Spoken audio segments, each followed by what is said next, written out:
Syederalun pesawat Hercules C-130 dengan nomor A1343 mendarat di Lanut Sultan Iskandar Muda atau SIM Aceh Besar pada Rabu 14 Januari 2026.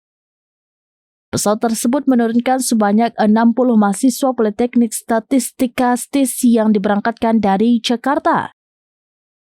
Kedatangan para mahasiswa STIS ini merupakan bagian dari kegiatan praktek kerja lapangan atau PKL pendataan pasca bencana hidrometeorologi di wilayah Sumatera. Selain melakukan pendataan, para mahasiswa juga akan turut membantu masyarakat dalam proses pemulihan pasca bencana alam.